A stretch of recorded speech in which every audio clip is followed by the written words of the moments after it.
हमारा विशेष अनुरोध है कि कोई भी यौगिक क्रिया, वह योग हो, वह प्राणायाम हो, ध्यान हो, वह एक मंद मुस्कुराहट व प्रसन्नचित्त अवस्था के साथ ही करें।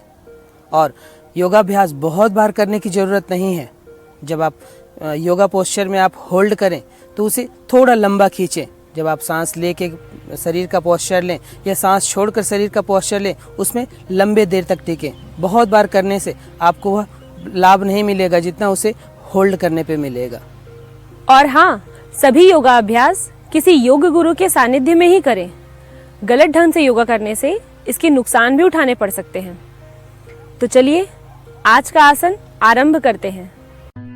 आज हम आपको एक पद उत्कटासन योग करने की विधि व उसके लाभ के बारे में बताने जा रहे हैं। एक पद उत्कटासन खड़े होकर करने वाली एक योग विधि है। इस आसन को करने के लिए सबसे पहले दोनों पैरों पर खड़े हो जाएं। अब श्वास लेकर पैरों को इस तरह ऊपर चढ़ाएं। हाथ को नमस्कार की मुद्रा पर लाएं और श्वास छोड़ते हुए उत्कटासन लगाएं। इसे इंग्लिश में चेयर पोज भी कहते हैं। केवल इस आसन का अभ्यास कर रहे हों तो इसे दोनों पैर से 5-5 बार अर्थात 10 बार करें। अन्य आसनों के साथ इसे 2-2 बार करना ही पर्याप्त होगा। श्वसन आपको याद रखनी है। श्वास लेते हुए पैर चढ़ाना है, श्वास छोड़ते हुए उत्कटासन लगानी है। 3 से 4 सेकंड रुकने के बाद श्वास लेते हुए सामान्य स्थिति पर।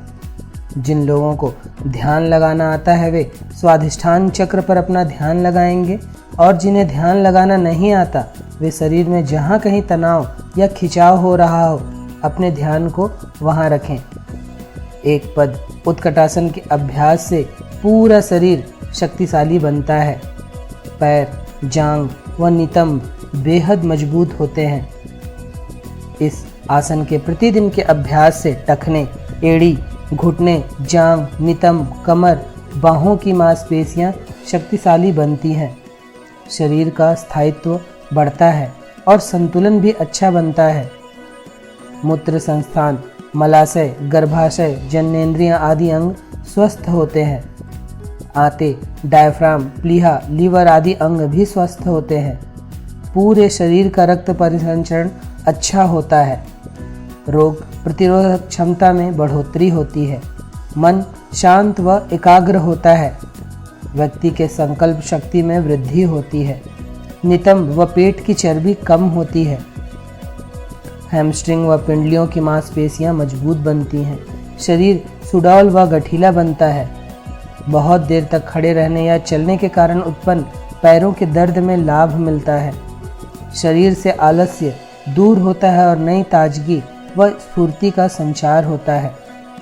घुटने बेहद मजबूत बनते हैं।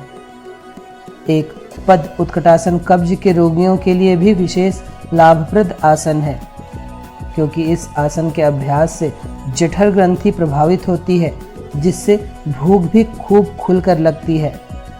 शरीर का संतुलन व समन्वय सुधरता है।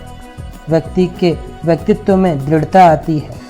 चरित्र मजबूत बनाने में यह सहयोगी आसन है।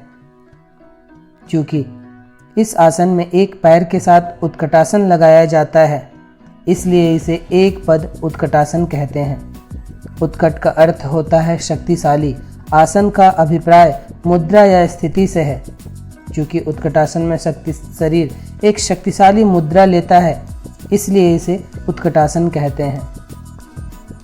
एक पद उत्कटासन के अभ्यास से मूलाधार, स्वाधिष्ठान, मणिपुर चक्र स्वस्थ, संतुलित व सक्रिय होते हैं। घुटनों के गंभीर रोगी, नितंब के चोट से ग्रस्त व्यक्ति इस आसन का अभ्यास न करें।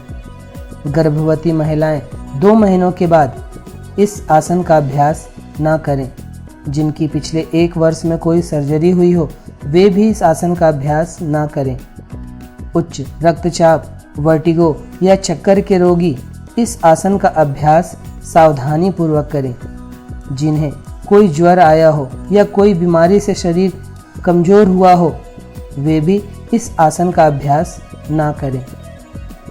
तो यह था एक पद उत्कटासन योग करने की विधि व उसके लाभ।